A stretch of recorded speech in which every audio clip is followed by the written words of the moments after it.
ಅಪುಜ ಮಿತ್ರನ ಪರವನ್ನು ಕೈದಲದ್ದಲು ನಿದ್ರೆಯೋ ಗೆಲಿಸಿಯೇ ಮೊಗಮೊಳಗ ಮುಕ್ಕಳಿಗೆ ಕರ್ಪೂರ ನೀಳೆಯೋ ಬಂದು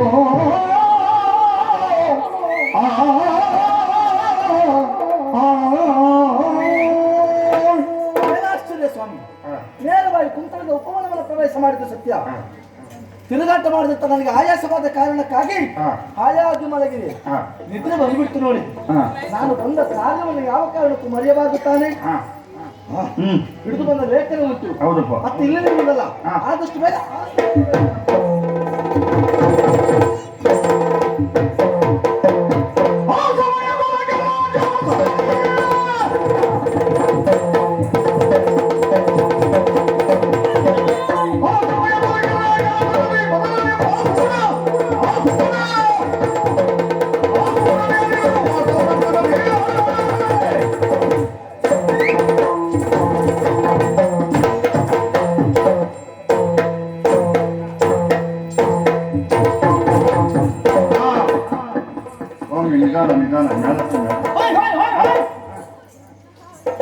ಯಾರು ಗಾಬರಿ ಆಗೋದು ಬೇಡ. ಸ್ವಲ್ಪ ವ್ಯತ್ಯಾಸ ಆದದ್ದು ಅಂದ್ರೆ ಕುಳಿತುಕೊಂಡ ಸ್ವಲ್ಪ ಮುಂದಾಯ್ತು, ಆಸನ ಇದ್ದದ್ದು ಹಿಂದಾಯ್ತು. ಸ್ವಾಮಿ ಇನ್ನಾದ್ರೂ ಸರಿ ಮಾಡಿ ಕುಳಿತುಕೊಂಡು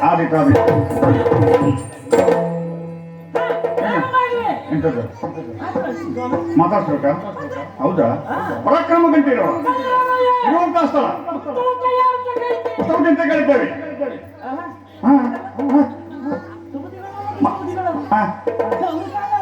ಮತ್ತೆ ಈಗ ಮದನರಾಯರ ಕಾಲ. ಓ, ಮದನರಾಯರು ಹೇಳಿದ್ದಲ್ವಾ?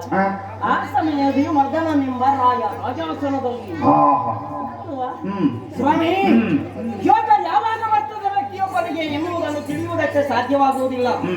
ನಾವು ಅದರ ಪ್ರತೀಕ್ಷೆಯಲ್ಲೇ ಇರಬೇಕು. ಅಂತ ಕಾಲವೊಂದು ಒದಗಿ ಬರ್ತದೆ ಎನ್ನುವುದಕ್ಕೆ ನನ್ನ ಬದುಕಿನಲ್ಲಿ ಬಂದ ಈ ಸುಸಂದರ್ಭವೇ ಸಾಕ್ಷಿಯಾಗಿದೆ. ಯಾಕೆ ಗೊತ್ತುಂಟಾ? ಮೊನ್ನೆ ಒಂದು ವಿಶೇಷ ನಡೆಯಿತು ನೋಡಿ. ನಮ್ಮ ಅಪ್ಪ ಪ್ರತಿನಿತ್ಯ ನನ್ನನ್ನು ಬೆಳಿಗ್ಗೆ ಹತ್ತಿರಕ್ಕೆ ಕರೀತಾನೆ. ನನ್ನನ್ನು ಹತ್ತಿರಕ್ಕೆ ಕರೆಯುವುದು, ನನ್ನ ತನ್ನ ಎದುರಿಗೆ ನಿಲ್ಲಿಸಿಕೊಳ್ಳುವುದು, ಕೇಳುವುದಕ್ಕೆ ಪ್ರಾರಂಭ. ಜನಗಾಂಪ, ಸಗಣಿ ಮಂಜ, ಅವಲಕ್ಕಿ ಸುಬ್ಬ, ಇದು ಪ್ರತಿನಿತ್ಯ ಕೇಳುವಂತದ್ದು. ಚಿಟ್ಟುಗಟ್ಟಿ ಹೋಗಿದೆ. ಮೊನ್ನೆ ಕರೆದ ನಮ್ಮಪ್ಪ. ಕರೆದಾಗ ನಾನಾದ್ರೂ ಇರುವುದಲ್ವಾ, ಇಷ್ಟೊಂದು ಹೇಳಿಸಿಕೊಂಡು ಬರುವುದು ಅಂತ ಅದೇ ನಿರ್ಣಯದಲ್ಲಿ ಹೋಗಿ ನಮ್ಮ ಅಪ್ಪನ ಎದುರಿಗೆ ನಾನು ನಿಂತೆ. ಬಹಳ ಬದಲಾವಣೆ ಸ್ವಾಮಿ. ಹೌದಪ್ಪ. ನಮ್ಮಪ್ಪ ಅತ್ಯಂತ ವಾತ್ಸಲ್ಯದಿಂದ, ಬಹಳ ಮೃದು ದನಿಯಿಂದ ನನ್ನನ್ನು ಸಮೀಪಕ್ಕೆ ಕರೆದು ನನ್ನ ಮೈದಡವಿ ಮುತ್ತಿನಿಂದ ಮಾತನ್ನು ಹೇಳಿದ. ಮಗನೇ, ರಾಜಕಾರ್ಯ ನಿಮಿತ್ತವಾಗಿ ಕೆಲವು ದಿನಗಳ ಮಟ್ಟಿಗೆ ನಾನು ಚಂದ್ರಾವತಿಗೆ ಹೋಗಿ ಬರುವವನಿದ್ದೇನೆ. ನಾನು ಬರುವ ಅಲ್ಲಿಯವರೆಗೂ ಇಲ್ಲಿಯ ಸಂಪೂರ್ಣ ಉಸ್ತುವಾರಿತ್ವ ನಿನಗೆ. ಅದಕ್ಕೆ ಹೇಳಿದ್ದೆ, ಅವಕಾಶ ಎನ್ನುವುದು ಯಾವಾಗ ಬರ್ತದೆ ಅಂತ ಹೇಳುವುದಕ್ಕಾಗುವುದಿಲ್ಲ. ಆದರೆ ಅವಕಾಶ ಸಿಕ್ಕಾಗ ಅದನ್ನು ಸದುಪಯೋಗಪಡಿಸಿಕೊಳ್ಳಬೇಕೋ ಬೇಡವೋ? ಇದು ನಮ್ಮಂತ ಬುದ್ಧಿವಂತರ ಲಕ್ಷಣ, ಹೌದಾ ಅಲ್ವಾ? ಮತ್ತೆ ಅವಕಾಶ ಸಿಕ್ಕಿತಾ ಇಲ್ವಾ? ಅಧಿಕಾರ ನನ್ನ ಕೈಗೆ ಬಂತಾ ಇಲ್ವಾ? ಆಗ ನಾನೊಂದು ಯೋಚನೆ ಮಾಡಿದೆ. ಆದಷ್ಟು ಕ್ಷಿಪ್ರಗತಿಯಲ್ಲಿ ನಾನು ಜನಪ್ರಿಯ ನಾಯಕನಾಗಬೇಕು ಎನ್ನುವುದಾಗಿ. ಜನಪ್ರಿಯ ನಾಯಕನಾಗಬೇಕು ಅಂತಾದ್ರೆ ಪ್ರಜಾವರ್ಗದವರಲ್ಲಿ ಯಾವ ಸಮಸ್ಯೆ ಉಂಟು ಎನ್ನುವುದನ್ನು ಸೂಕ್ಷ್ಮವಾಗಿ ತಿಳಿದು ಆ ಸಮಸ್ಯೆಯನ್ನು ಆ ಕ್ಷಣದಲ್ಲಿಯೇ ನಿವಾರಣೆ ಮಾಡಿ ಬಿಡಬೇಕು. ಆಗ ನಾವು ಜನಪ್ರಿಯ ನಾಯಕರಾಗುವುದಕ್ಕೆ ಸಾಧ್ಯವಾಗುತ್ತದೆ. ಹಾಗೊಂದು ಸಮೀಕ್ಷೆಯನ್ನು ನಡೆಸಿದಾಗ ನಮ್ಮ ನಾಡಿನಲ್ಲಿ ಉಳಿದೆಲ್ಲ ವಿಭಾಗದಲ್ಲಿ ಯಾವ ಕೊರತೆಯೂ ಇಲ್ಲ. ಆದರೆ ಒಂದು ವಿಷಯದಲ್ಲಿ ಕೊರತೆ ಇದೆ, ನಿರುದ್ಯೋಗ ಸಮಸ್ಯೆ ಎನ್ನುವುದು ನಮ್ಮ ಹೌದಪ್ಪ. ಎಷ್ಟು ಜನ ಪದವೀಧರ ಯುವಕ ಯುವತಿಯರೆಲ್ಲ ಸುಮ್ಮನೆ ಕೆಲಸ ಇಲ್ಲದೆ ಮನೆಯಲ್ಲಿ ಕುಳಿತುಕೊಂಡಿದ್ದಾರೆ. ಅಂತವರೆಲ್ಲ ಎಲ್ಲರಿಗೂ ಒಂದು ಏಕಕಾಲದಲ್ಲಿ ಉದ್ಯೋಗ ಸೃಷ್ಟಿಯಾಗಬೇಕೋ ಬೇಡವಾ? ಆಗ ನಾನು ಯೋಚನೆ ಮಾಡಿದೆ, ಎಷ್ಟು ಜನ ನಿರುದ್ಯೋಗಿಗಳು ಯುವಕರು ಯುವತಿಯರು ಇದ್ದಾರೋ ಅವರೆಲ್ಲರನ್ನು ಒಟ್ಟುಗೂಡಿಸಿದೆ. ಅದಕ್ಕೆ ಹೇಳಿ ಅವರಿಗೆ ಉದ್ಯೋಗವನ್ನು ಕೊಟ್ಟೆ. ಹಾ. ಯಾವುದು ಯಾವುದು? ನೋಡಿ, ನಮ್ಮ ಊರಿನಲ್ಲಿ ಎಷ್ಟೆಲ್ಲ ಕುಡಿಯುವ ನೀರಿನ ಬಾವಿ ಉಂಟು ಅದೆಲ್ಲವನ್ನು ಮುಚ್ಚಿಬಿಡಿ ಅಂತ ಹೇಳಿ ಬಾವಿನ ಮುಚ್ಚುದ ಜನರ ಹಾಹಾಕಾರ ಶುರುವಾಯ್ತು ಸ್ವಾಮಿ. ಹೇ, ನೀರು ಕುಡಿಯುವುದಕ್ಕಿಂತ ಬಾವಿಯನ್ನು ನಾವು ಮುಚ್ಚಿದ್ರೆ ಮತ್ತೆ ನೀರು ಕುಡಿಯುವುದು ಹೇಗೆ ಎಂಬುದಾಗಿ. ಆಗ ಗಾಬರಿ ಆಗುವುದು ಬೇಡ, ಅದರ ಪಕ್ಕದಲ್ಲೇ ಮತ್ತೊಂದು ಹೊಸ ಬಾವಿ ತೋಡಿಬಿಡಿ ಅಂತ ಹೇಳಿದೆ. ಹೇಗೆ ನಮ್ಮ ತಲೆ ಒಳ್ಳೆ ತಲೆ ಮಾಡಿ ಯಾರಿಗೂ ಬರುದು. ಹಳೆ ಬಾವಿ ಮುಚ್ಚುವುದಕ್ಕೆ ಒಂದಷ್ಟು ಜನರಿಗೆ ಕೆಲಸ ಆಯ್ತೋ ಇಲ್ವೋ, ಹೊಸ ಬಾವಿ ತೋಡುವುದಕ್ಕೆ ಇನ್ನಷ್ಟು ಜನರಿಗೆ ಕೆಲಸ ಆಗಲಿಲ್ವೋ, ಏಕಕಾಲದಲ್ಲಿಯೇ ನಿರುದ್ಯೋಗ ಸಮಸ್ಯೆ ಅನ್ನುವುದು ನಿವಾರಣೆ ಆಯ್ತೋ ಇಲ್ವೋ. ಆ ನಂತರದಲ್ಲಿ ಹಲವು ಭಾಗ್ಯಗಳು ಜಾರಿಗೆ ಬಂದಿದೆ, ಗೊತ್ತಿದೆಯಾ? ಯಾವುದು? ನನ್ನ ಈ ಅಧಿಕಾರದ ಅವಧಿಯಲ್ಲಿ ಹಲವು ರೀತಿಯ ಭಾಗ್ಯಗಳೆಲ್ಲ ಬಂದಾಗಿದೆ, ಅದೆಲ್ಲವೂ ಅನುಷ್ಠಾನಗೊಳ್ಳುತ್ತಾ ಇದೆ. ಅಪ್ಪ ಬರುವುದರೊಳಗೆ ಕೆಲವೊಂದಷ್ಟನ್ನು ಇನ್ನೂ ಸೇರ್ಪಡೆ ಮಾಡಬೇಕು ಅಂತ ನಾನು ಯೋಚನೆ ಮಾಡಿದ. ಯಾರೋ ಬಂದಿದ್ದಾರೆ ನೋಡ್ಲಿಕ್ಕೆ.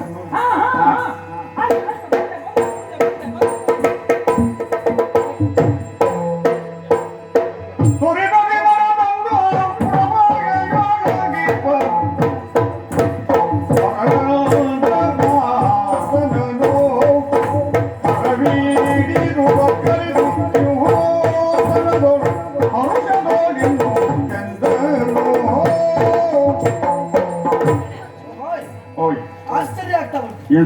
ನಾವು ಇಲ್ಲಿಗೆ ಬಂದಾಗ ಒಳ್ಳೆ ರೀತಿಯಲ್ಲಿ ಕರೆಸ್ಕೊಂಡು ಬಂದದ್ದೇನು ಸತ್ಯ, ಒಂದು ಅವರು ಆಸನ ಕೊಟ್ಟಿದ್ದು ಸತ್ಯ. ಮಾತಾಡಿಸ್ತಾರೆ ಅಂತ ಯೋಚನೆ ಮಾಡಿದ್ರೆ ಇಲ್ಲಪ್ಪ, ಆ ಕಡೆ ಹೋಗ್ಕೊಂಡು ಕೈ ಕೊಟ್ಕೊಂಡು ಸ್ವಲ್ಪ ಚಾಪಿನಲ್ಲಿ ಅಲ್ವಾ, ಅವ್ರು ಮಾತಾಡಿಸ್ತಿಲ್ಲ. ಅವ್ರು ಮಾತಾಡಿಸ್ತಾ ಇದ್ರೆ ನಾವು ಮಾತಾಡಿಸ್ತಾ ಇರ್ಲಿಕ್ಕೆ ನಮ್ಗೆ ಅಂತ ಮಾಡುದು ಅನಿವಾರ್ಯ. ಹೌದು, ಹಾಗಾಗಿ ನಾನು ಬಗ್ಗೆ ಮಾತಾಡ್ತೇನೆ.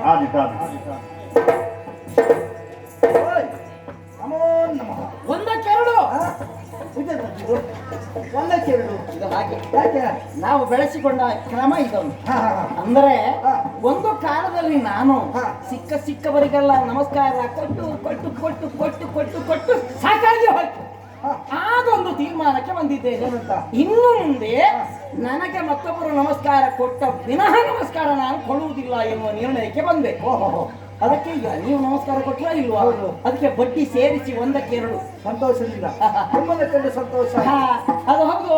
ಮತ್ತೆ ತಾವು ಯಾರು ಎಲ್ಲಿಂದ ಬಂದದ್ದು ಅಂತ ಗೊತ್ತಾಗ್ಲಿಲ್ಲ ನನಗೆ. ಅದೆಲ್ಲ ಪರಿಚಯ ಆಗಿರ್ಲಿಕ್ಕೆ ಇಲ್ಲ ಇಲ್ಲ ಇಲ್ಲ, ನಾನು ಇಲ್ಲಿಂದ ಬಂದವಲ್ಲ. ಗೊತ್ತಾಯ್ತು ಅಪರಿಚಿತರು. ನಾನು ಚಂದ್ರಾವತಿಯಿಂದ ಇಲ್ಲಿಗೆ ಬಂದೆ. ಓ, ಚಂದ್ರಾವತಿಯಿಂದ ಬಂದವರ? ಗೊತ್ತಾಯ್ತು. ಮತ್ತೆ ವಿಷಯ ನೀವು ಹೇಳುವುದೇ ಬೇಡ, ನನಗೆ ಗೊತ್ತಾಯ್ತು. ಅಲ್ಲ, ಹೇಳಿ ಕುರಿತ ವಿಷಯ ಅಲ್ಲ, ನೀವು ಹೇಳಬೇಕಾಗಿಲ್ಲ, ನನಗೆಲ್ಲ ಗೊತ್ತಾಯ್ತು. ವಿಷಯ ಗೊತ್ತಾಯ್ತು. ಅಂದ್ರೆ ಚಂದ್ರಾವತಿಗೆ ನಮ್ಮ ಅಪ್ಪ ಬಂದಿದ್ದಾರೆ. ಎಲ್ಲಿಯೋ ಆ ಕಡೆ ಈ ಕಡೆ ಹೋಗುವಾಗ ಅಪ್ಪಿತಪ್ಪಿ ನೀವು ಅವ್ರಿಗೆ ಕಣ್ಣಿಗೆ ಬಿದ್ರಿ. ಕಣ್ಣಿಗೆ ಬಿದ್ದಾಗಲೇ ಹತ್ತಿರ ಕರೆದು ಗಣಗಾಂಪ, ಸಗಣಿ ಮಂಜ, ಅವಲಕ್ಕಿ ಸುಬ್ಬ, ಹೇಡ, ಗಣಗಾಂಪ ಅಂತ ಹೇಳಿದ್ರು. ಹಾಗಾಗಿ ಹೊರಟ್ಕೊಂಡು ಇಲ್ಲಿ ಬಂದ್ರಿ ಅಲ್ವಾ? ಅಲ್ಲ, ಇಷ್ಟೆಲ್ಲ ನೀವು ಯಾಕೆ ಹೀಗೆ ಹೇಳಿದ್ರಿ? ಅಲ್ಲ, ಇಷ್ಟೆಲ್ಲ ಹೀಗಾದದ್ದ ಹೌದಲ್ವಾ ನಿಮಗೆ? ದೇವರ ಹಣ ಹೌದಲ್ಲ, ಅಂಥದ್ದೊಂದು ಪರಿಸ್ಥಿತಿ ನನಗೆ ಆಗ್ಲೇ ಅಂದ್ರೆ ಬಹುಶಃ ನಿನಗೂ ಹೀಗೆ ನಮಗೆಲ್ಲ ಅದು ಯಾವಾಗಲೂ ಸಿಗುವಂತದ್ದೇ ಬಿಡಿ. ಹೌದಾ? ಹಾಗಲ್ವ? ಮತ್ತೆ ನನ್ನನ್ನು ಹತ್ತಿರಕ್ಕೆ ಕರೆದು ಒಂದು ವಿಚಾರವನ್ನು ಹೇಳಿದವರಿದ್ದಾರೆ. ಯಾರು ಹೇಳಿದ್ದು? ನಿಮ್ಮ ಅಪ್ಪ ಮಹಾಮಂತ್ರಿಗಳು ಕೃಷ್ಣಬುದ್ಧಿಯವರು ಹೇಳಿದ್ದಿಷ್ಟೇ, ಆದಷ್ಟು ಬೇಗ ನೀವು ಕುಂತಳವನ್ನು ಸೇರಬೇಕು. ಕುಂತಳದ ಅಧಿಕಾರದಲ್ಲಿ ನನ್ನ ಮಗ ಕುಳಿತುಕೊಂಡಿದ್ದಾನೆ, ಹೋಗಿ ಅವನಿಗೆ ಒಂದು ಕೊಟ್ಟು ಬನ್ನಿ ಅಂತ ಕಳಿಸ್ಕೋ. ಅಂದ್ರೆ ಕೊಟ್ಟು ಬನ್ನಿ ಅಂದ್ರೆ ಬೆಣ್ಣೆ ಎಂತದ್ದು? ನಿಮಗ ನನಗ ನಾನು ಕೊಡ್ಬೇಕಾ? ನಾನು ಹೊಡಿಯುವ, ನಾನು ಹೊಡಿಬೇಕು. ಅದಕ್ಕೆ ಬಂದ ಹಾಗಲ್ಲ, ಅವ್ರು ಹೇಳಿದ್ರು ಹೀಗೆ, ನಾನೊಂದು ಲೇಖನವನ್ನು ಕೊಡ್ತೇನೆ, ಆದಷ್ಟು ಬೇಗ ಇದನ್ನು ನನ್ನ ಮಗನಿಗೆ ಕೊಟ್ಟು ಬನ್ನಿ ಅಂತ ಕಳಿಸಿ ಕೊಟ್ಟು. ಓ, ಲೇಖನ ಕೊಟ್ಟು ಕಳಿಸಿದ್ದ? ಹಾಗಾಗಿ ಹಿಡ್ಕೊಂಡು ಬಂದಿದ್ದೆ. ಎಲ್ಲಿ ನನ್ನ ಕೈಯಲ್ಲಿ ಇಲ್ಲ.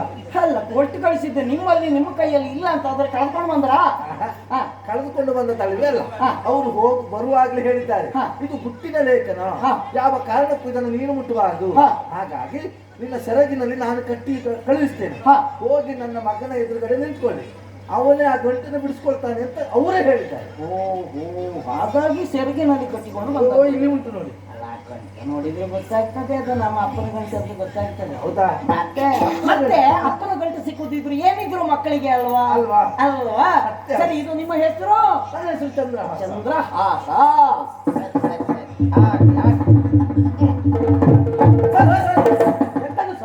ಲೇಖನ ಓದುವುದು ಓದುದಾ? ಅಲ್ಲ ಲೇಖನ ಓದುವುದಕ್ಕಲ್ವಾ? ಓದುದಕ್ಕೆ ಕೊಟ್ಟದ್ದು ಹೌದು, ಮತ್ತೆ ಅದು ಅವರು ಹೇಳುವಾಗ ಏನ್ ಹೇಳಿದ್ದಾರೆ, ಇದು ಗುಟ್ಟಿನ ಲೇಖನ. ಎಲ್ಲಿಯಾದ್ರೂ ನೀವೀಗ ನನ್ನ ಎದುರುಗಡೆ ಓದಿದ್ರಿ ಅಂತಾರೆ, ಅದು ಗುಟ್ಟಾಗಿ ಉಳಿತದ.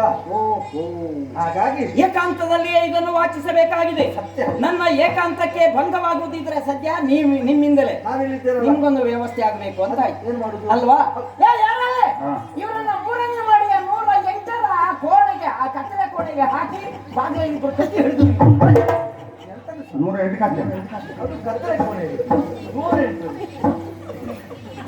ನನಗೆ ಹೆದರಿಕೆ ಆಗುದು. ನೀವು ಹೋಗಿ ಕತ್ತಲೆ ಕೋಣೆಗೆ ಹಾಕಿ ಮತ್ತೆ ಹಿಡ್ಕೊಂಡು ಹೊರಗಡೆ ಆಲೋಚನೆ ಹೇಗುಂಟು? ಭಯ ಪಡುವುದು ಬೇಡ ಸ್ವಾಮಿ. ಭಯ ಆಗ್ತಾ ಇರ್ತದೆ ಕತ್ತಲೆ ಕೋಣೆ ಅಂದ್ರೆ ಕತ್ತಲೆ ಕೋಣೆ ಅಂದ್ರೆ ನೀವಲ್ಲಿಯವರೆಗೆ ಹೋಗಿ ಕೋಣೆಯೊಳಗೆ ಕಾಲು ಇಡುವಲ್ಲಿಯವರೆಗೆ ಅದು ಕತ್ತಲಾಗಿರ್ತದೆ. ಆಮೇಲೆ ನೀವು ಒಳಗೆ ಕಾಲು ಇಡುವುದೇ ತಡ ಬೆಂಕಿ ಹಿಡಿಯುವುದ?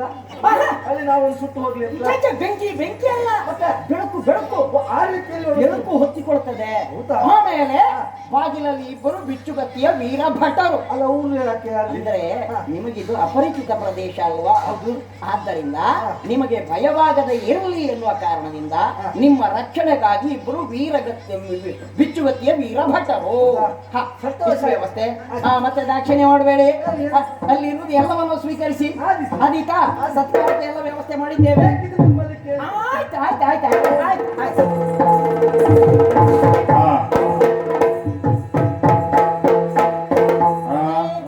ನೋಡಿ ಮತ್ತೆ ಒಂದೊಂದೇ ಅವಕಾಶ ಬರ್ತಾ ಉಂಟು ನಿಮ್ಗೆ. ಅವಕಾಶ ಬರುವುದಂದ್ರೆ ಹೀಗೆ ಯಾವೆಲ್ಲ ರೀತಿಯಲ್ಲಿ ಬರ್ತದೆ ಅಂತಿಲ್ಲ. ಇನ್ನೂ ಅವಕಾಶ ಬರ್ಲಿಕ್ಕೆ ಉಂಟು ನಿಮ್ಗೆ. ನಾನು ನನಗೆ ಈ ಜನ್ಮದಲ್ಲಿ ಯಾರಿಂದಲೂ ಒಂದು ಪತ್ರ ಏನು ಬರ್ಲಿಕ್ಕಿಲ್ಲ ಅಂತ ಮಾಡಿದ್ದೆ. ಆದ್ರೂ ಒಂದು ಗೊತ್ತಿದೆ ನನಗೆ, ಯಾರ ಪತ್ರವೂ ಬರುವುದಿಲ್ಲ ಅಂತಲ್ಲ, ಒಬ್ಬನ ಪತ್ರ ಬರ್ತದೆ ಒಂದು ದಿವಸ. ಅವನ ಪತ್ರ ಮಾಡದೇ ಇರುವುದಿಲ್ಲ, ಅದಕ್ಕೂ ಹೊರತಾಗಿ ಮತ್ತೆ ಯಾರದ್ದು ಬರುವುದಿಲ್ಲ ಅಂತ ನಾನು ತಿಳಿದಿದ್ದೆ. ಆದ್ರೆ ನಮ್ಮ ಅಪ್ಪನೇ ನನಗೊಂದು ಲೇಖನ ಬರೆದು ಕಳಿಸಿದ್ದಾನಲ್ಲ, ಈ ಅಕ್ಷರ ನೋಡಿದ್ರೆ ನಮ್ಮ ಅಪ್ಪನದಂತ ಮತ್ತೆ ಸಾರಿ ಹೇಳ್ಬೇಕು, ಮುದ್ರೆ ನೋಡೋದು ಬೇಡ, ಅಕ್ಷರ ಕಂಡ್ರೆ ಸಾಕಾಗ್ತದೆ. ಯಾಕೆ ಇದನ್ನು ಓದ್ಬೇಕಿದ್ರೆ ಹೊಸ ಬ್ರಾಹ್ಮಣ ಬರ್ಬೇಕು. ಹೌದಪ್ಪ, ಅಷ್ಟು ಚಂದದ ಅಕ್ಷರ, ಮುದ್ದಾದ ಅಕ್ಷರ ನಮ್ಮ ಅಪ್ಪನದ್ದು. ಮತ್ತೆ ಅಪ್ಪನ ಅಕ್ಷರ ಓದುತ್ತಿದ್ರೆ ಸ್ವಲ್ಪ ಮಟ್ಟಿಗೆ ನಾನು ಓದಿಯನ್ನು ಬಿಟ್ಟರೆ ಮಿಕ್ಕುಳಿದವರಿಗೆಲ್ಲ ಆಗ್ಲಿಕ್ಕಿಲ್ಲ. ಪತ್ರದ ಪ್ರಥಮ ಹಂತದಲ್ಲಿ ಬರೆದದ್ದೇನು? ಶ್ರೀಮದ್ ಸಚಿವ ಶಿರೋಮಣಿ.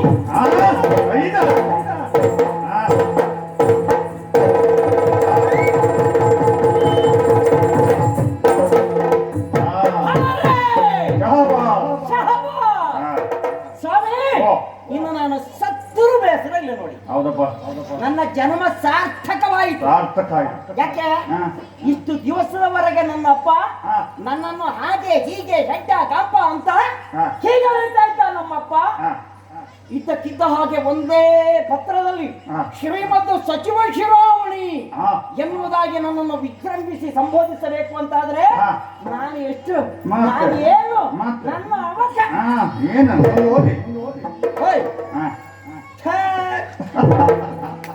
ಏನಾಯ್ತು ಸಚಿವ ಶಿರೋಮಣಿ ದುಷ್ಟ ಬುದ್ಧಿ. ಅಯ್ಯೋ, ನಮ್ಮ ಅಪ್ಪ ನನಗೆ ಹೇಳಿದಂತೆ ನಾನು ಮಾಡಿದ್ದೆ. ಈಗ ನೋಡಿದ್ರೆ ನನಗೆ ಹೇಳಿದ್ದಲ್ಲ, ಅವನನ್ನೇ ಹೊಗಳಿಕೊಂಡದ್ದು. ಹೌದಪ್ಪ, ಈಗ ತನ್ನನ್ನು ತಾನು ಹೊಗಳಿಕೊಳ್ಳುವುದು ಅಂತ ಹೇಳಿದ್ರೆ ಆತ್ಮಶ್ಲಾಘನೆ ಅಲ್ವಾ? ಆತ್ಮಶ್ಲಾಘನೆ ಅಂತ ಹೇಳಿದ್ರೆ ಆತ್ಮಹತ್ಯೆ ಮಾಡಿಕೊಂಡ ಹಾಗಲ್ವಾ? ನಮ್ಮ ಅಪ್ಪನಿಗೆ ಆತ್ಮಹತ್ಯೆ ಮಾಡಿಕೊಳ್ಳಬೇಕು ಅಂತಾದ್ರೆ ಇಲ್ಲಿ ಎಲ್ಲಿಯಾದ್ರೂ ಒಂದು ತುಂಡು ಹಗ್ಗ ಸಿಗ್ಲಿಲ್ವಾ? ಒಂದು ತೊಟ್ಟು ವಿಷ ಸಿಗ್ಲಿಲ್ವಾ? ಅಲ್ಲ ಯಾವ್ದಾದ್ರು ಹಾಳು ಬಾವಿ ಸಿಗ್ಲಿಲ್ವಾ? ಅಲ್ಲಿಗೆ ಹೋಗಿ ಆತ್ಮಹತ್ಯೆ ಮಾಡಿಕೊಳ್ಬೇಕಿತ್ತ? ಹೋಗ್ಲಿ ಬಿಡಿ, ನಮ್ಮ ಅಪ್ಪನ ಕತೆ ಏನಂತ ಹೇಳಿ ಮುಂದೇನು ಬರೆದಿದ್ದಾನೆ ಅಂತ ನೋಡುವ. ಶ್ರೀಮತ್ ಸಚಿವ ಶಿರೋಮಣಿ ದುಷ್ಟಬುದ್ಧಿ ಸುಪ್ರೇಮನ್ ತನ್ನ ಸುತ ಮಗನಿಗೆ ಮಿಗೆ ಪರಸಿ ನೇಮಿಸಿದ ಕಾರ್ಯಮಿ ಚಂದ್ರಹಾಸಂ ಮಹಾಹಿತ ನಮಗೆ ಮೇಲೆಮ್ಮ ಸೀಮೆ ಗರಸಾಗಪಂ ಸಂದೇಹವು ಇಲ್ಲಿದ್ದಕ್ಕೆ ಸಾಮಾನ್ಯದವನಲ್ಲ ಮುಂದಕ್ಕೆ ಸರ್ವತಾ ಮಿತ್ರನಪ್ಪ ನೆಂದೀತನ ಕಳುವಿದನು ನಿನ್ನ ಬಳಿಗಿದನ ಅರಿವುದು ಹೊತ್ತು ಕಳೆಯದೆ ಬಂದ ಬಳಿಕವನ ಕುಲಶೀಲ ವಿತ್ತ ವಿದ್ಯಾ ವಯೋ ವಿಕ್ರಮಗಳ ನೋಡುತ್ತಿರದೆ ಕೊಡು ವಿಷಯ ನೋಯಿಸುವಂತೆ ಬಾಲಕೆಗೆ ಉತ್ತರೋತ್ತರ ಒಪ್ಪೋದು. ಹಾಗಾದ್ರೆ ಈ ಚಂದ್ರಹಾಸನಿಗೆ ನಮ್ಮ ತಂಗಿ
ಇದರಲ್ಲೇ ತಿಳಿದುಕೊಳ್ಳುವುದಕ್ಕೆ ಸಾಧ್ಯ ಇಲ್ವಾ?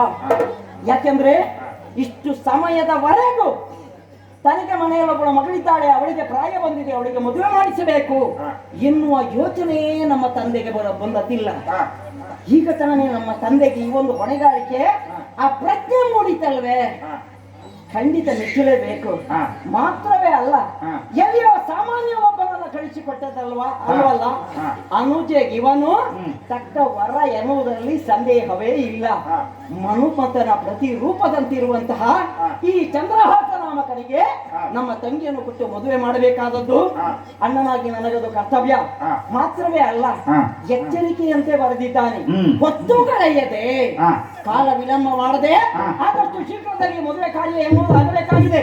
ಮದುವೆ ಕಾರ್ಯ ಆಗಬೇಕು ಅಂತಾದ್ರೆ ಮದುವೆ ಮಾಡಿಸುವುದಕ್ಕೆ ಪುರೋಹಿತರು ಬೇಕಾಗ್ತಾರೆ. ನಾನ ಇಲ್ಲ ಅದು ಬರುದಿಲ್ಲ. ಇಲ್ಲ ಬಾ.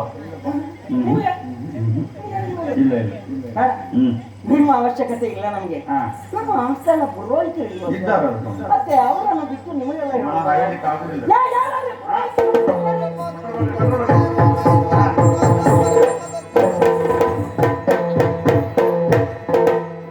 ಪುಣ್ಯಾತ್ಮ ನಿನಗೇನಾಗಿದೆಯೋ? ಹೇ ಮದನ, ನಮಸ್ಕಾರ ಮಾಡಿದ್ದ. ಇದೆಲ್ಲ ನನ್ನ ಕಾಲು ಹಿಡಿದು ನೆಲಕ್ಕೆ ಬಿಡುತ್ತೆ ಅಂತ ಹೇಳ್ಕೊಂಡೆ ನಾನು. ಹಾಗೇನಿಲ್ಲ, ಇನ್ನೇನು ನಮಸ್ಕಾರ ಮಾಡಿದ್ದು. ನಮಸ್ಕಾರ. ಈಗ ಹೌದು, ಅವಸರ ಅವಸರ ಎಂತ ಅವಸರ ಇದ್ರಲ್ಲೇ ಇರುವುದಾ? ಇದು ಅವಸರ ಗಡಿಬಿಡಿ ಗಡಿಬಿಡಿ ಅವಸರ. ಎಂತ ಇದು ಇದು ಇದು ಇದು ಇದು ವಿಷಯ ಏನಂತ ನಿಮ್ಗೆ ಗೊತ್ತಾಗಿಲ್ವಾ? ಹೇಳ್ದಾಗ ಗೊತ್ತಾಗ್ತದ ಪುಣ್ಯ. ಗೊತ್ತಾಗಿಲ್ವಾ? ಹೇಳ್ಬೇಕು. ಮೊನ್ನೆ ನಮ್ಮ ಅಪ್ಪಯ್ಯ ಹೋದ್ರಲ್ಲ, ಆಗ್ಬಾರ್ದಾಗಿತ್ತು. ಎಂತ ಒಳ್ಳೆಯವರು ಅಂತವ್ರು ಹೋದ್ರು ಅಂತ ಆದ್ರೆ ಎಂತ ಅದು ಹೃದಯಘಾತದಿಂದ ಹಾವು ಕಚ್ಚಿತ ಏನತ್ತಪ್ಪ?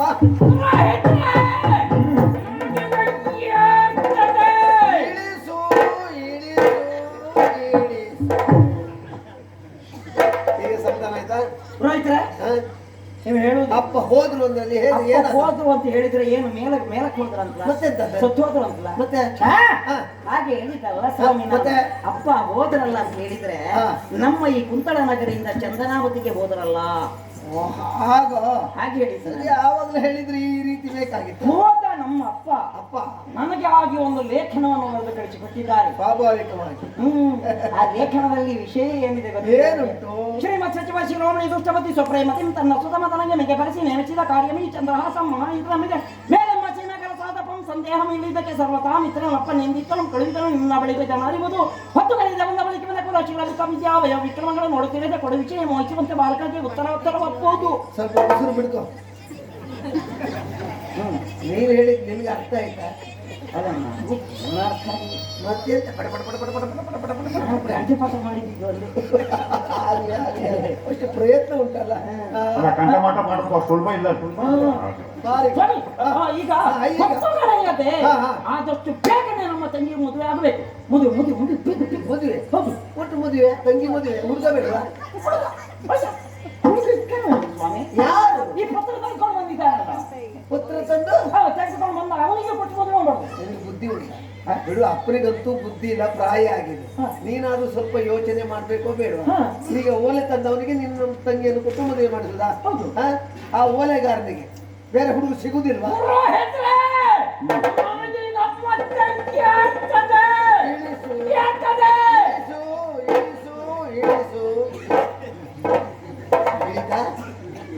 ಸ್ವಾಮಿ, ನೀವು ಏನು ಹೇಳುದು? ಮತ್ತೆ ಏನು ಓಲೆ ತಂದೆ ಮನೆಗೆ ಓಲೆಯನ್ನು ಕೊಡುವಂತ ಓಲೆಗಾರನಿಗೆ ಕೊಟ್ಟು ಮದುವೆ ಮಾಡಿಸುದು ಸರಿಯಾ? ಏನು ಮನೆಗೆ ಓಲೆ ಹಂಚುವ ಒಬ್ಬ ಓಲೆ ಸಾಮಾನ್ಯ ಓಲೆಕಾರ ಅಂತ ಮಾಡಿದ್ದೆ. ಮತ್ತೆ ಹಾಗಲ್ಲ ಸ್ವಾಮಿ, ಈ ನಿಮಿತ್ತವಾಗಿ ಉದ್ದೇಶ ಪೂರ್ವಕವಾಗಿ ವಿಷಯವನ್ನು ಬರೆದು ಬೇಕೆಂದೇ ನಮ್ಮಪ್ಪ ಇವನಲ್ಲೇ ಕಳುಹಿಕೊಟ್ಟಿದ್ದಾನೆ. ಹಾಗಾಗಿ ಈ ಪತ್ರವನ್ನು ಹಿಡಿದುಕೊಂಡು ಬಂದಿದ್ದಾನೆ. ಹೌದಾ?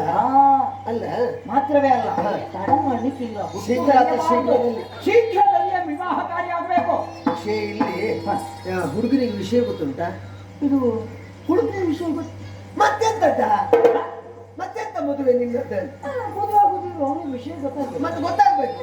ಗೊತ್ತಾಗದೆ ಮದುವೆ ಆಗುದಾ? ಅವನಿಗೆ ವಿಷಯ ಹೇಳ್ಬೇಕಾ? ಹೇಳ್ಬೇಕು. ನನಗೆ ಗೊತ್ತುಂಟ ಸ್ವಾಮಿ. ಗೊತ್ತಿಲ್ಲ. ಹೇಳು ಹೇಳು ಹೇಳು. ಹೌದಾ? ಇದು ಯಾರಲ್ಲೇ ಆ ಚಂದ್ರ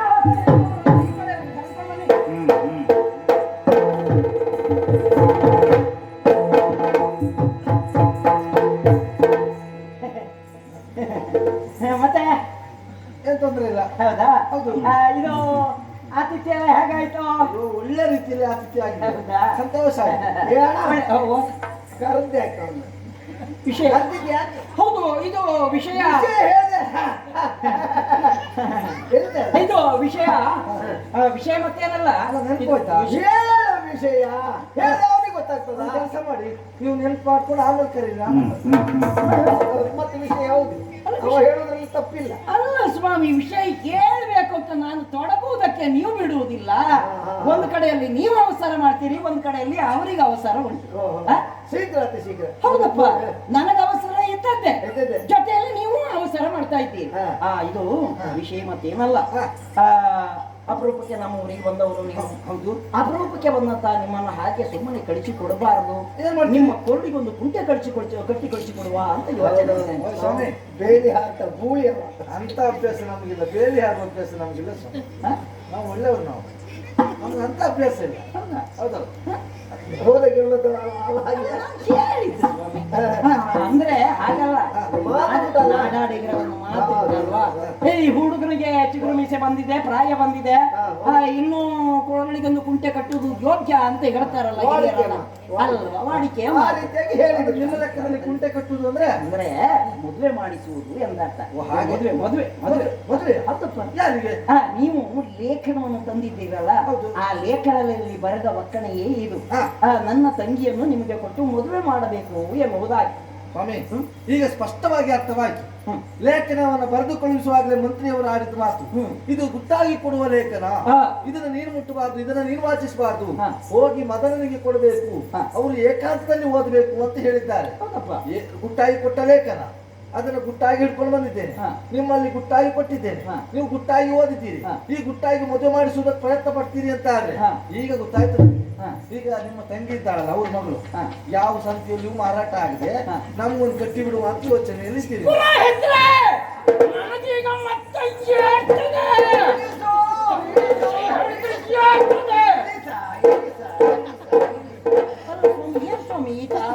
ಹೇಳುವುದು ತಪ್ಪಲ್ಲ, ಹುಡುಗಿಯನ್ನು ನೋಡ್ಬೇಕು ಅಂತ ಅರ್ಥ. ಹೌದಾ? ಅಲ್ಲ, ಹೀಗೆಲ್ಲ ಆದದ್ದು ಉಂಟ.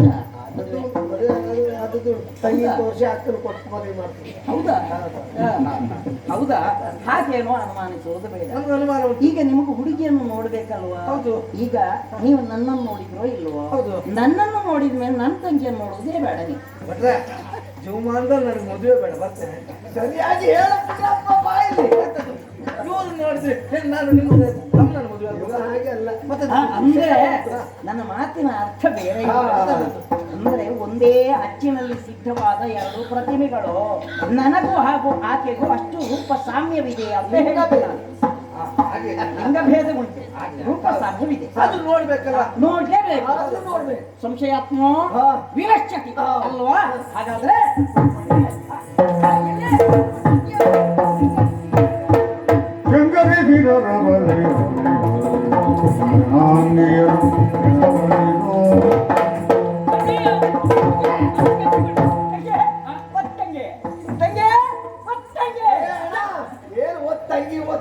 ತಂಗಿ ಇದ್ರಲ್ಲೇ ಕಾಲ ಕಳಿತೀನಿ ನೀನು. ಹೇಳು ತಂಗಿ ಅಂತ ಹೇಳಿ. ಓ ತಂಗಿ ಸಂತೋಷ. ಹೌದಾ? ಸಂತೋಷ. ಎಲ್ಲರಿಗೂ ಸಂತೋಷ. ಸಂಭ್ರಮ. ಖಂಡಿತವಾಗಿ ಮದುವೆ ಮದುವೆ ಮದುವೆ. ಅಯ್ಯೋ ಹೌದಣ್ಣ. ಹೌದೇ? ಬಹಳ ಸಂತೋಷ ನನಗೆ. ಹೌದಾ? ಅಣ್ಣ ಅಣ್ಣ, ಹೆಣ್ಣು ಯಾವ ಊರಿನವಳು? ಈ ನಮ್ಮ ಮನೆಗೆ ಬರುವಂತ ನನ್ನ ಅತ್ತಿಗೆ ಅವಳು ಹೇಗಿದ್ದಾಳೆ? ಉದ್ದಕ್ಕಿದ್ದಾಳೋ, ಕುಳ್ಳ ಇದ್ದಾಳೋ, ಬೆಳ್ಳಗಿದ್ದಾಳೋ, ಕಪ್ಪಿದ್ದಾಳೋ, ದಪ್ಪ ಇದ್ದಾಳೋ, ಸಪೂರ ಇದ್ದಾಳೋ, ಹೇಗಿದ್ದಾಳೋ?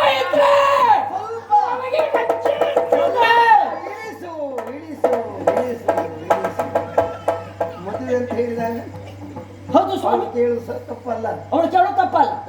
ಹೌದು, ಹೀಗೆಲ್ಲ ಮಾಡುದ? ಮದುವೆ ಮಾಡ್ಕೊಂಡು ಬಂದ್ರೆ ಅವಳ ಕೈಯಲ್ಲಿ ಸೌಟ್ ಆಗ್ತದೆ, ಅವಳಿಗೆ ಸುತ್ತಿಗೆ ಆಗ್ತದೆ, ಗಲಾಟೆ ಅಷ್ಟಾಗ್ತದೆ ಅಲ್ವಾ?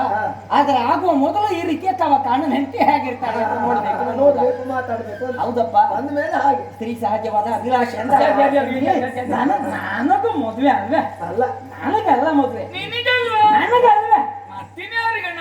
ನಿನಗೆ ಮದುವೆ. ಯಾರಿಗೆ? ನಿನಗೆ. ನನಗೆ ಮದುವೆಯ? ಇಷ್ಟು ಬೇಗ? ಅಂದ್ರೆ 4 ವರ್ಷ ಮೊದಲೇ ಆಗ್ಬೇಕಿತ್ತ? ಅದೆಲ್ಲ ಹೋಗಿ ಅದು 10-20 ವರ್ಷ. ಇನ್ನು 10-20 ವರ್ಷವ? ಆಗ ನಿನ್ನ ಮುಖ ಹೇಗಾಗ್ತದೆ ಗೊತ್ತಿದ್ಯಾ? ಹಸಿ ಮಾವಿನಕಾಯಿನ ಬಿಸಿ ನೀರಿನಲ್ಲಿ ಎತ್ತಿ ತೆಗೆದಾಗಿರ್ತದೆ. ಆಗಬೇಕಾ? ಬೇಡವಾ? ಬೇಡ ಬೇಡ ಬೇಡ. ಈಗಲೇ ಮದುವೆ. ಈಗಲೇ ಅಣ್ಣ ಸರಿಯಾಗ್ತದ್ಯಾ? ಯಾಕ? ಅಪ್ಪ ನಾಡಿನಲ್ಲಿ ಇಲ್ಲ. ಅಪ್ಪ ಇಲ್ಲ. ಹೌದು. ಸ್ವಲ್ಪ ಸುಮ್ಮನೆ ಇರ್ತೇನೆ. ಅಪ್ಪನಿಗ ಮದುವೆ. ಅಪ್ಪ ನಾಡಿನಲ್ಲಿ ಅಪ್ಪ ಇಲ್ಲ, ಅಪ್ಪ ಇಲ್ಲ. ಅಪ್ಪ ಇಲ್ಲ, ಅಪ್ಪ ಇಲ್ಲ. ಅಪ್ಪನಿಗ ಮದುವೆ, ಇವಳಿಗ ಮದುವೆ. ಇವಳಿಗೆ ಮತ್ತೆ ಮದುವೆ ನನಗಾದ್ರು ಮದುವೆ ಮಾಡಿ ಕೊಡುವವ್ರ ಅಪ್ಪ ಅಲ್ವಾ? ಹೌದೇ? ಅವ್ರಿಗೆ ವಿಷಯ ಸತ್ಯ ಹೌದು. ಆದ್ರೆ ನೀನು ಗುರುಮಟ್ಟದಲ್ಲಿ ಓದ್ಲಿಲ್ವಾ? ಏನಂತ? ನಮ್ಮ ಗುರುಗಳು ನಮಗೆ ಹೇಳಿಕೊಳ್ಳಿಲ್ವಾ? ಏನು? ಜ್ಯೇಷ್ಠ ಭರತರ ಆಗಲ್ಲ. ಹಿರಿಯ ಅಣ್ಣ ತಂದೆಗೆ ಸಮಾನ. ಅದೇ ಅಲ್ವಾ? ಹೌದೌದು. ಆ ಜ್ಯೇಷ್ಠ ಭರತರು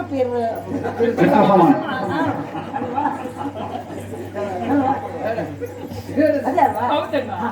ಹಾಗೆ ಹಿರಿಯ ಅಣ್ಣ ತಂದೆಗೆ ಸಮಾನ. ಹಾಗಾಗಿ ತಂದೆಯ ಸ್ಥಾನದಲ್ಲಿ ಅಣ್ಣನಾದ ನಾನೇಂತೂ ವಿವಾಹ ಕಾರ್ಯವನ್ನು ನೆರವೇರಿಸಿಕೊಳ್ಳುವನಿದ್ದೇನೆ. ಆದಷ್ಟು ಬೇಗನೆ ಮದುವೆ ಆಗ್ಬೇಕಂತ ನಮ್ಮ ಅಪ್ಪನೇ ತಿಳಿಸಿದ್ದಾರೆ. ಹುಡುಗ? ಓ, ನೋಡ್ಲೇ ಇಲ್ಲ ನಾನು. ನೋಡ್ಬೇಕಾ? ನಂಗ್ ಗೊತ್ತೇ ಇಲ್ಲ. ನೋಡ್ಬೇಕಾ? ಈಗ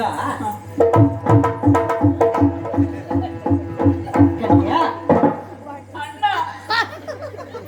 ಈ ಪುರೋಹಿತ್ರ ನಾನು ಮದುವೆ ಆಗುದಾ?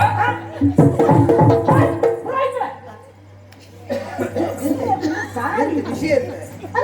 ಎಲ್ಲೆಲ್ಲ ಇರ್ತೀರಿ ಅಂತ ನನಗೆ ಗೊತ್ತಾಗುದಿಲ್ಲ. ಇಲ್ಲಿ ಇಟ್ಕೊಂಡು ಎಲ್ಲ ಸರಿ ಆಗ್ಲಿಕ್ಕಿಲ್ಲ, ಅಲ್ಲಿ ಹೋಗಿ ಗಡಿಬಿಡಿ ಮಾಡೋದು ನಾನು ಹೌದು. ಆದ್ರೆ ನೀವು ಅಷ್ಟು ಗಡಿಬಿಡಿ ಆಗೋದು. ನನಗೂ ಗಡಿಬಿಡಿ ಆಯ್ತು ನಿನ್ನಿಂದ. ಅಲ್ಲ, ನೀವು ಇಲ್ಲಿ ಇದ್ದವರಲ್ಲಿ ಎಷ್ಟೊತ್ತಿಗೆ? ನನ್ನ ನೋಡ್ದೆ ಆಯ್ತಾ? ನಿಮ್ಮನ್ನೇ ನೋಡಿದ್ದವಳ. ಹೌದಾ? ಮತ್ತೆ ನೀವು ಹಾ, ಹೋಗಿದ್ದಕ್ಕೆ ಆಯ್ತಲ್ಲ? ಈಗ ಈಗ ಓ, ಈಗ ಇದ್ದಾರೆ ನೋಡು.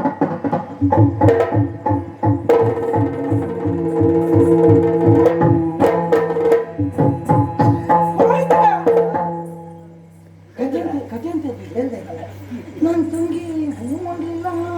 ಇಲ್ಲ, ಮೌನಂ ಸುಮತಿ ಲಕ್ಷಣ. ನಿನ್ನ ಅಜ್ಜಿಯವರು. ಮೌನಂ ಸಂಪತ್ತಿ ಲಕ್ಷಣ. ಸಮ್ಮತಿ ಲಕ್ಷಣ. ಹಾಗಾದ್ರೆ ಮೌನವೇ ಸಮ್ಮತಿ ಅಂತಲ್ಲ? ಹೌದು. ಹಾಗಾದ್ರೆ ಒಪ್ಪಿಗೆ ಒಪ್ಪಿಗೆ ಅಂತ. ಹೌದು. ಹಾಗಾದ್ರೆ ಇನ್ನು ಮದುವೆ ಕಾರ್ಯ ಶೀಘ್ರದಲ್ಲಿ ಆಗ್ಬೇಕು. ಯಾ ಇವ್ಳೆ? ಇವ್ಳೆ?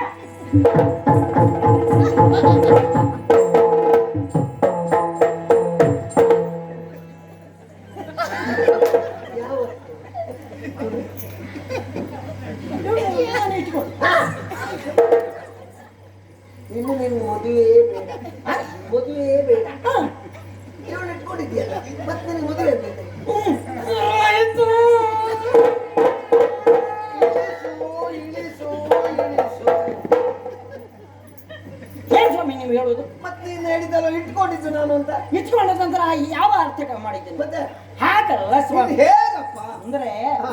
ಮದುವೆ ಆದಷ್ಟು ಬೇಗನೆ ಆಗಬೇಕು. ಹಾ. ಅವಸರದಲ್ಲಿ ಒಂದು ಕಾರ್ಯಕ್ಕೆ ನಾವು ನಿರ್ಣಯ ಬಂದ ತಗೊಳ್ಬೇಕು. ಹಾಗಾಗಿ ಹಾ. ಹೆಚ್ಚಿನ ಕೆಲಸ ಉಂಟಲ್ವಾ? ಹಾ. ಹೆಚ್ಚಿನ ಕೆಲಸಕ್ಕಾಗಿ ಹೆಚ್ಚಿನ ಆಳಾಗಿ ಇವಳನ್ನು ಇಟ್ಟುಕೊಂಡದ್ದು ಅಂತ ಹೇಳಿದ್ ನಾನು. ಆಗ ಮತ್ತೆ ನೀವೇನೇನೋ ಹೇಳ್ತೀರಿ. ನೀನು ಹಾಗೆ ಹೇಳಿದಾಗ ಹಾಗೆ ಇಳಿಸಿಕೊಳ್ಳುವುದೇ ನಾವು. ಹೌದಾ? ಹಾ. ಹೇಳಿ ಹೇಳಿ ಈ ಹುಡುಗಿ ಶೃಂಗಾರ.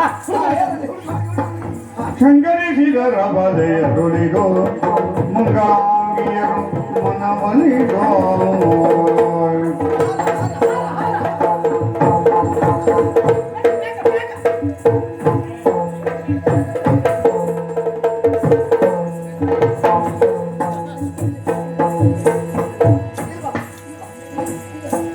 ಮಂತ್ರ ಹೇಳ್ತದೆ, ಮಂತ್ರದ ಕೊನೆಯಲ್ಲಿ ಹಾಕಬೇಕು.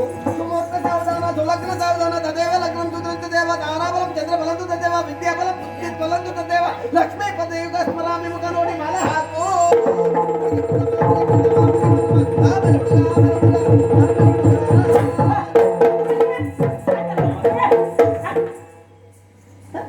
ಮದುವೆ ಆಯ್ತಲ್ವಾ? ಮಾಲೆ ಹಾಕಿದಾಗ ಮದುವೆ ಆಗ್ತದೆ. ಮಾಂಗಲ್ಯ ಬಂಧನ ಮಾಡು. ಅದೆಲ್ಲ ಉಂಟಾ? ಅಲ್ಲ ಇವೆಲ್ಲಿಂದ ಬಂದ ಗೊತ್ತಿಲ್ಲ ಪಾಪ. ಮಾಂಗಲ್ಯ ಬಂಧನ ಆಗ್ಬೇಕು. ಹೌದಾ? ಹೌದು. ಅದಕ್ಕೆ ಮಾಂಗಲ್ಯ ಮಾಂಗಲ್ಯ ಓ, ಅದು ಕಳಿಸಿ ಬಿಟ್ಟಿದ್ದಾರೆ ನಿಮ್ಮ ಮನೆ. ಉಂಟು. ಅವಸರದಲ್ಲಿ ಏನೋ ತೊಂದರೆ ಆಗ್ತದೆ ಅಂತ ಹಿಡ್ಕೊಂಡೇ ಬಂದಿದ್ದೆ ನಾನು. ಅಲ್ಲ, ಅದು ಹಿಡ್ಕೊಂಡೇ ತಿಂತೀರ ನೀವು? ಹೌದು, ಹಿಡ್ಕೊಳ್ಳೋದಿಲ್ಲ, ಅನಿವಾರ್ಯ ಬೇಕಾಗ್ತದಲ್ಲ. ನನಗಲ್ಲ, ಬೇರೆ ವೆರಿ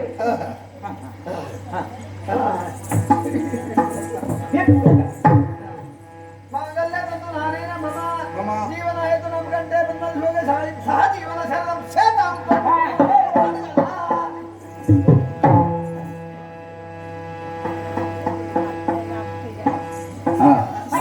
ಇಲ್ಲ ಇಲ್ಲ ಇನ್ನು ಇನ್ನೂ ಉಂಟಾ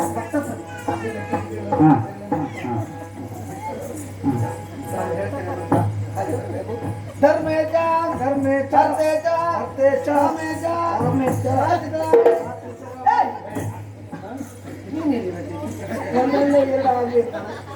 ನೀವು ಹೇಳಿದಲ್ವ ನಾ ಮಂತ್ರ ಅಯ್ಯೋ ನಿನ್ನ ತಂಗಿಗೆ ಮದುವೆಯಾಗ ಅವ್ರು ಮಾತ್ರ ಬರ್ಬೇಕು ಸಪ್ತಪದಿ ನೀರು ಬರೋದಲ್ಲ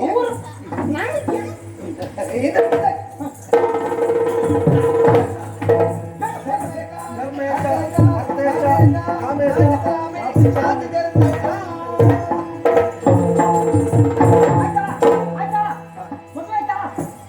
ನಿನ್ಗೇನು ಅವಸರ ಆರತಿ ಬೇಕಲ್ಲ ರಾಜಭವನಿಮಯ ರತ್ನಪೀಠದಲ್ಲಿ ರಾಜಾಧಿರಾಜ ಚಂದ್ರಹಾಸ ಕುಳ್ಳಿರಲು ರಾಜೀವಾಂಬಕಿತ ಎಡದಲೆ ಬೀರಲು ರಾಜವದನೆಯರು ಗರಿವಾಣದೊಳಗಿ ರಾಜಭಾರತಿ ಬೆಳಗಿದರು ಶೋಭನೆ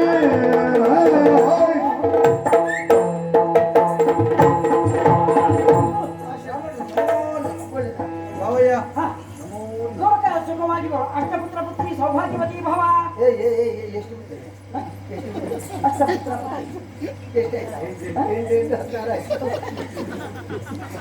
ಆ ಕಡೆ ಈ ಕಡೆ ಅಲ್ಲ ನಿಮ್ಮ ಹೆಂಡತಿ ಯಾವಾಗಲೂ ಹೇಳ್ತಾ ಇರ್ತಾರೆ ಮಕ್ಕಳು ಇರಲ್ಲವ ತುಂಬಾ ಇರೋದು ಪುತ್ರ ಪ್ರಾಪ್ತಿರಸ್ತು ಆಯ್ತಲ್ಲ ಮದುವೆ ಆಯ್ತಲ್ಲ ಈಗ ಇಲ್ಲಿ ಬಾ. ಈಗ ತಂದೆ ಇಲ್ಲಿಲ್ಲ ತಂದೆ ಇಲ್ಲ ತಂದೆಗೆ ಸಮಾನ ನೀನು ಹೌದು ಎಷ್ಟು ಬರುತ್ತೆ ಬೇಡ. ಈಗ ತಂದೆ ಇಲ್ಲದಿದ್ದಾಗ ತಂದೆ ಸ್ಥಾನದಲ್ಲಿ ನೀನಿರುವವಲ್ಲ ಆ ಹೆಣ್ಣನ್ನು ಗಂಡಿನ ಕೈ ಮೇಲೆ ಇರಿಸಿ ಎರಡು ಮಾತು ಹಿತ ನೋಡಿ ಆಡುವಂತ ಆ ಪದ್ಧತಿ ಆಯ್ತಾ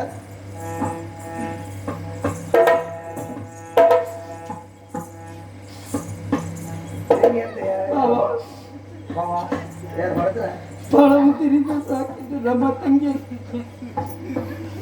ಎಷ್ಟು ಕೊಂಡಾಟದಲ್ಲಿ ಸಾಕಿದ್ದೇವೆ ನಾವು ಎಷ್ಟು ಮುತ್ತಿನಿಂದ ಸಾಕಿದ ತಂಗಿಯನ್ನು ಇವತ್ತು ನಿನ್ನ ಕೈ ಮೇಲೆ ಇಡ್ತಾ ಇದ್ದೇನೆ ಬಾಬಾ ನಾವೆಷ್ಟು ಮುತ್ತಿನಿಂದ ಇವಳನ್ನು ಸಾಕಿದ್ದೇವೆ ಅಂತ ಹೇಳಿದ್ರೆ ಮೇಲಿಟ್ಟರೆ ಇರುವೆಕೊಂಡು ಹೋಗ್ತದೋ ಕೆಳಗಿಟ್ಟರೆ ಕಾಗೆಕೊಂಡು ಹೋಗ್ತದೋ ಅಣ್ಣ ಅಣ್ಣ ಮೇಲಿಟ್ರೆ ಇರುವೆ ಕೊಂಡು ಹೋಗುದ ಮೇಲಿಟ್ರೆ ಕಾಗಿಕೊಂಡು ಹೋಗುದು ಕೆಳಗಿಟ್ರೆ ಇರುವೆ ಕೊಂಡು ಹೋಗುದು ಮತ್ತೆ ಹಾಗೆ. ನನಗೆ ಗೊತ್ತಿಲ್ಲ ಹೀಗೆ ಮಾತಾಡಿ ಅಭ್ಯಾಸ ಇಲ್ಲ ನೋಡಿ. ಎಷ್ಟು ಪ್ರೀತಿಯಿಂದ ಸಾಕಿದ್ದೆ ಈಗಲ್ಲ ಹೌದೌದು. ಇಷ್ಟು ಪ್ರೀತಿಯಿಂದ ಸಾಕಿದ್ದೇವೆ ಬಾಬಾ ಇನ್ನು ಮುಂದೆ ಇವಳ ಪೂರ್ಣ ಹೊಣೆಗಾರಿಕೆಯನ್ನು ನಿಮಗೆ ವಹಿಸ್ತಾ ಇದ್ದೇನೆ ಇನ್ನು ಮುಂದೆ ಹಾಲಲ್ಲಾದ್ರೂ ಹಾಕು ಬಾಬಾ ನೀರಲ್ಲಾದ್ರೂ ಹಾಕು ಬಾಬಾ. ಹಾಲು ನೀರು ಒಟ್ಟು ಹಾಕಿ. ಆಯ್ತು. ಹೋಗಿ ಕೊಳಿಬೇಕು. ಅವರಿಗೆ ವ್ಯವಸ್ಥೆ ಊಟ ಅವ್ರು ಎಲ್ಲ ವ್ಯವಸ್ಥೆ ನೀವು ಮಾಡಿಸ್ತೀರ ಹೌದು ಮಾಡ್ತೇವೆ ಮತ್ತೆ 108ರಲ್ಲಿ 108 ಬಿಡ್ಬೇಡ ನೀವು ಆಯ್ತಲ್ವಾ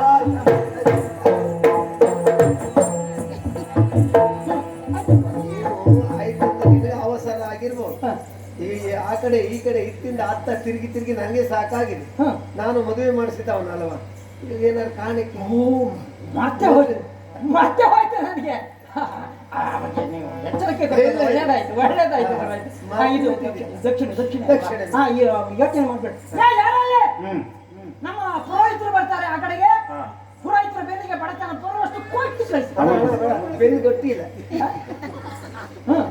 ಆಗುದಿಲ್ಲ ನಾನು ತಕೊಂಡು ಹೌದು ಬೆನ್ನಿಗೆ ಹುತ್ತುವುದಲ್ಲ ಕಟ್ಟಿ ಕೊಡುವುದಲ್ಲ ನಾನು ಹೇಳಿ ಅಂದ್ರೆ ಬೆನ್ನಿಗೆ ಬಡತನ ಬರುವಷ್ಟು ನಿಮಗೆ ಕೊಡಲಾಗದಷ್ಟು ಲೆಕ್ಕ ಹಾಕಿ ಕೊಡುವುದು ಬೇಡ ಅಂತ ಅಲ್ವಾ ಅಷ್ಟು ಕೊಟ್ಟು ಕಳಿಸಿ ಅಂತ ಹೇಳಿದ್ದೆ ನಾನು ಕಡಿಮೆ ಆಯ್ತಾ ಬೇಡ ಯೋಚನೆ ಮಾಡಿ ಬೇಡ ಓ ಆ ಕಡೆಯಲ್ಲಿ ನಮ್ಮ ಅಪ್ಪಯ್ಯ ಹುಗಿದಿಟ್ಟು ಕೊಪ್ಪರಿಗೆ ಉಂಟು ಆ ಕೊಪ್ಪರಿಗೆ ಎಬ್ಬಿಸಿ ಮಳೆ ಬೀಳ್ತದೆ ಬಟ್ಟೆ ಬರ್ತಾರೆ ಮಣ್ಣು ಹತ್ತಿ ಮುಚ್ಚಿಬಿಟ್ಟು ಜೀವಂತ ಪಟ್ಟು ಸಮಾಧಿ ಮತ್ತೆ ಭಟ್ರನವರು ಒಳ ಹಾಕಿ ಅಲ್ವಾ? ಹಾಗಲ್ಲ ಸ್ವಾಮಿ. ಅಂದ್ರೆ ಕೊಪ್ಪರಿಗೆ ಎಬ್ಬಿಸಿದ ಮೇಲೆ ಹೊಣ್ಣ ಬೀಳ್ತದೆ. ಬೀಳ್ತದೆ. ಅವಸರದಲ್ಲಿ ಬ್ರಾಹ್ಮಣರೆಲ್ಲ ಆ ಕಡೆ ಈ ಕಡೆ ಓಡಾಡ್ತಾ ಇರ್ತಾರೆ. ಎಲ್ಲಿಯಾದ್ರೂ ಆಯ ತಪ್ಪಿ ಹೊಣ್ಣಕ್ಕೆ ಬಿದ್ದರೆ ಅವರು ಬರುವ ಮೊದಲೇ ಅದನ್ನು ಮಣ್ಣು ಹಾಕಿ ಮುಚ್ಚಿ ಅಂತ ಹೇಳ್ತಾರೆ. ಹಾಗೆ ಹೇಳಿ ಆಯ್ತಲ್ಲ.